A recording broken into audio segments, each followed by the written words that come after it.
അസ്സലാമു അലൈക്കും വറഹ്മത്തുള്ളാഹി. നമ്മുടെ കൂടെ നിന്നുള്ളത് കാസർഗോഡ് സെൻറ്ററിലെ അഡ്മിനായ ഷമീർക്കയാണ്. സ്കൂൾ ഓഫ് ഖുറാനിൻ്റെ കാസർഗോഡ് സെൻറ്ററിലുള്ള വിശേഷങ്ങൾ എന്തൊക്കെയാണെന്ന് നമുക്ക് ഷമീർക്കയോടെ തന്നെ ചോദിക്കാം. ഷമീർക്ക, എന്താണ് സ്കൂൾ ഓഫ് ഖുറാനിൻ്റെ കാസർഗോഡ് സെൻറ്ററിലുള്ള, എങ്ങനെയാണ് അവിടെയുള്ള തുടക്കം എങ്ങനെയായിരുന്നു എന്നു മുതലുള്ള ഒരു കാര്യം നമുക്ക് ആളുകളോട് പറയാം. അൽഹംദുലില്ലാഹ്, അള്ളാഹുവിൻ്റെ അപാരമായ അനുഗ്രഹം കൊണ്ട് സ്കൂൾ ഓഫ് ഖുറാൻ 9ാം വർഷം പിന്നിട്ടിരിക്കുകയാണ് കാസർഗോഡ് ജില്ലയിൽ. 10-15 കുട്ടികളിൽ നിന്ന് ആരംഭിച്ച സ്ഥാപനം അൽഹംദുലില്ലാഹ് ഇന്ന് 140ഓളം കുട്ടികൾ ഉള്ള ഒരു മഹത്തായ ഒരു സംവിധാനമായി മാറിയിരിക്കുകയാണ്. അതിൻ്റെ വലിയൊരു വിജയം എന്ന് വെച്ചാൽ ജാമിയ അൽ ഹിന്ദ് എന്ന ഒരു മഹത്തായ സ്ഥാപനത്തിൻ്റെ കീഴിലാണല്ലോ സ്കൂൾ ഓഫ് ഖുറാൻ. അതുകൊണ്ട് തന്നെ ഒരു വലിയൊരു ടീം വർക്കിൻ്റെ വിജയമാണ്. കാസർഗോഡിനെ സംബന്ധിച്ചിടത്തോളം ഇങ്ങനെയൊരു സിസ്റ്റമാറ്റിക്കലായി കൊണ്ടുപോകുന്ന ഒരു സ്ഥാപനം നമ്മുടെ ടൗണിലോ പരിസരത്തോ ഉണ്ടായിരുന്നില്ല. ഏകദേശം 10-15ഓളം കുട്ടികളിൽ ആരംഭിച്ച് ഇന്ന് 140ഓളം കുട്ടികൾ നിലവിൽ പഠിച്ചു കൊണ്ടിരിക്കുകയാണ്.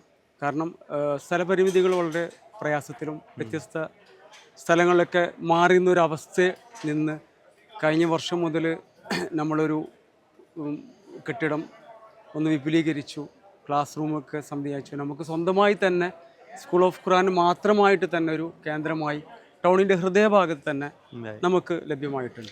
ഇത് നമ്മൾ ശ്രദ്ധിക്കേണ്ട ഒരു കാര്യം എന്നുള്ളേ, തുടക്കത്തിൽ എത്ര കുട്ടികൾ ഉണ്ടായിരുന്നു പറഞ്ഞേ? 10-15 കുട്ടികളെ 15 കുട്ടികളായിരുന്നു തുടക്കത്തിൽ ഉണ്ടായിരുന്നു. ഇപ്പൊ എത്ര കുട്ടികളുണ്ട് നിലവിൽ? 140ഓളം 140 കുട്ടികളോളം ഉണ്ട് ഇപ്പോ അല്ലേ? മാഷാ അല്ലാഹ്, അല്ലാഹു സ്വീകരിക്കട്ടെ. 15ഓളം സ്റ്റാഫ് 15ഓളം സ്റ്റാഫുകൾ ഉണ്ട് അല്ലേ?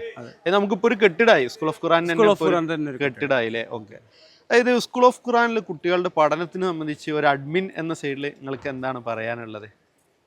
മാഷാ അല്ലാഹ്, ഒരു നല്ലൊരു മെച്ചപ്പെട്ട രീതിയിൽ തന്നെയാണ് പോകുന്നത്. നമുക്ക് പ്രത്യേകിച്ച് പറയാനുള്ളത്, ചെറിയ കുട്ടികളെ ആക്കുന്ന പാരൻസിന് വലിയൊരു ആശങ്ക ഉണ്ടായിരുന്നു.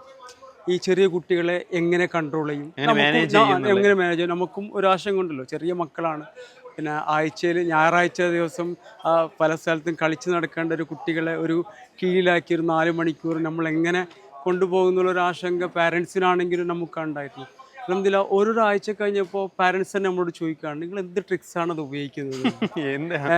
കാരണം കുട്ടികൾ ഇപ്പോൾ കാത്തിരിക്കുന്നു പറഞ്ഞാൽ പോകാനല്ല, പിന്നെ എപ്പോഴാണ് നമ്മൾ സ്കൂൾ ഓഫ് ഖുറാനിൽ പോകുന്ന ദിവസം ആയ ഉമ്മ എന്ന് ചോദിക്കുന്ന ആ ഒരു വർത്താനം നമ്മളോട് പറയുമ്പോൾ നമുക്കുണ്ടാകുന്ന ഒരു സന്തോഷം വലുതാണ്. അൽഹംദുലില്ലാഹ്, അതൊക്കെയാണ്. ഇത് ശരിക്കും കുട്ടികളെ മാനേജ് ചെയ്തുകൊണ്ടാണ് യഥാർത്ഥ സ്കൂൾ ഓഫ് ഖുറാൻ പഠിപ്പിക്കണത്.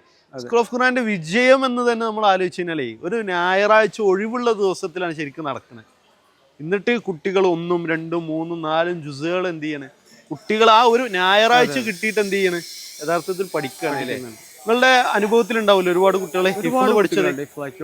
3 ജ്യൂസും 4 ജ്യൂസും മനപ്പാടമായി. ഇപ്പോൾ നമ്മുടെ സെൻറ്ററിൽ തന്നെ പഠിച്ച 5 കുട്ടികൾ ഇപ്പോൾ റെസിഡൻഷ്യൽ ക്യാമ്പിൽ മഞ്ചേരിയിൽ പഠിക്കുന്നുണ്ട്. ഒരു പെൺകുട്ടി മുക്കത്ത് പഠിക്കുന്നുണ്ട്. അതൊക്കെ അവിടുന്ന് നമ്മൾ വാർത്തെടുത്ത മക്കളാണ്. ഇൻഷാ അല്ലാഹ്, ഇനി അവരൊക്കെ നമ്മളെ നാട്ടിൽ വലിയൊരു സംഭാവനയാണ്. അള്ളാഹു ആ രീതിയിലുള്ള ഉയർച്ച അത്തരം കുട്ടികൾക്ക് നൽകുമാറാകട്ടെ എന്ന് പ്രാർത്ഥിക്കണം. അള്ളാഹു സ്വീകരിക്കട്ടെ. പിന്നെ ഈ സ്കൂൾ ഓഫ് ഖുറാനിക്ക് കുട്ടികൾ വന്നിട്ട് കുടുംബങ്ങൾ മാറ്റേണ്ട എന്തെങ്കിലും? തീർച്ചയായിട്ടും. പിന്നെ അതിന് വലിയൊരു ഘടകമാണല്ലോ നമ്മുടെ ഹോം സ്കൂളിംഗ് സംവിധാനം.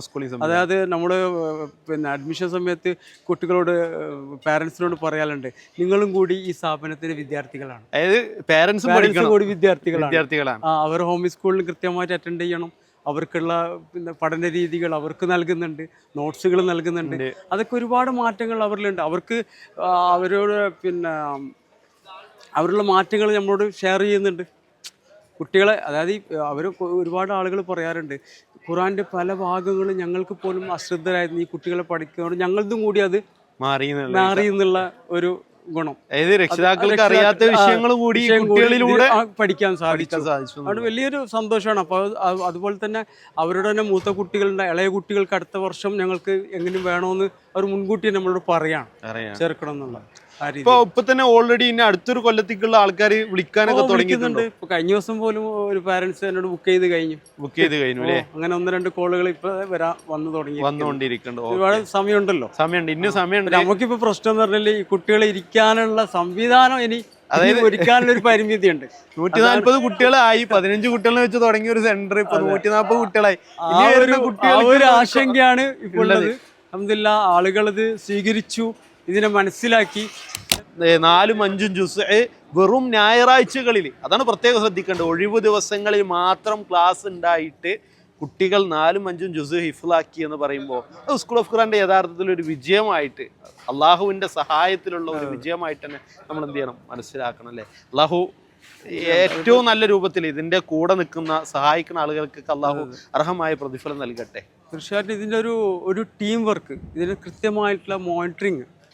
കാരണം ഇപ്പോൾ കാസർഗോഡ് പോലുള്ള ഒരുപാട് സ്ഥാപനങ്ങൾ ഇപ്പോൾ ആയിക്കഴിഞ്ഞു, എന്നിട്ട് പോലും ഹെഡ് ഓഫീസിൻ്റെ കൃത്യമായ നിരീക്ഷണം ഓരോരോ ഭാഗങ്ങൾ അവർ കൃത്യമായിട്ട് നല്ലൊരു മേൽനോട്ടത്തിൽ ഇത് മുന്നോട്ട് കൊണ്ടുപോയി തന്നെ അവിടെയുള്ള സ്റ്റാഫുകളൊക്കെ നിർബന്ധിതരാകുകയാണ് ഇതിനെ മുന്നോട്ട് കൊണ്ടുപോകാൻ. ആ ഒരു ഗുണങ്ങൾ തീർച്ചയായിട്ടും ആ സ്ഥാപനം, ഇതെല്ലാം ഇതുപോലുള്ള എല്ലാ സ്ഥാപനത്തിലും തീർച്ചയായിട്ടും ഉണ്ടാവും. പിന്നെ നമ്മുടെ പ്രാദേശിക കമ്മിറ്റിയുടെ സഹകരണങ്ങൾ, കാരണം എല്ലാവർക്കും ഈ ഒരു സംവിധാനം നാട്ടിൽ ഉണ്ടാകേണ്ടതും നിലനിർത്തേണ്ടതും ഒരു ആവശ്യമാണെന്നുള്ള ഒരു തെളിവാണ്. അൽഹംദുലില്ലാഹ് ഇന്നിപ്പോൾ 10ാം വാർഷികം എന്ന് പറഞ്ഞാൽ വലിയൊരു സന്തോഷത്തിൻ്റെ ഒരു ദിനമാണ്.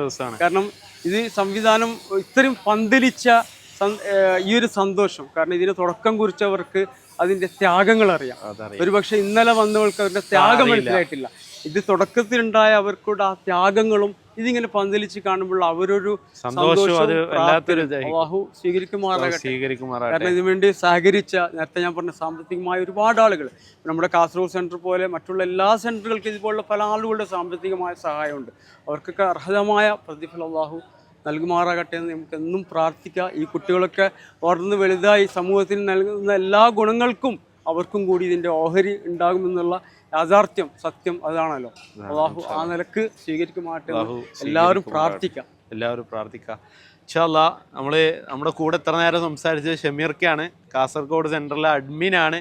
അദ്ദേഹത്തിൻ്റെ മകൻ സ്കൂൾ ഓഫ് ഖുർആനിൽ പഠിച്ച് ഇപ്പോൾ നമ്മുടെ മഞ്ചേരിയിലുള്ള റെസിഡൻഷ്യൽ ക്യാമ്പസിലാണ് പഠിച്ചുകൊണ്ടിരിക്കുന്നത്. അള്ളാഹു അദ്ദേഹത്തിൻ്റെ കുടുംബത്തിനും അള്ളാഹു അവരോടൊപ്പം നിന്ന് ആ സ്കൂൾ ഓഫ് ഖുർആനിൻ്റെ ഭാഗവത്തായി പരസ്യമായും രഹസ്യമായും ഒക്കെ സഹകരിക്കുന്ന ആളുകൾക്ക് അള്ളാഹു അർഹമായ പ്രതിഫലം നൽകി അനുഗ്രഹിക്കുമാറാകട്ടെ. ഇൻഷാ അല്ലാഹ് നമുക്ക് പിന്നീട് കാണാം. അസ്സലാമു അലൈക്കും.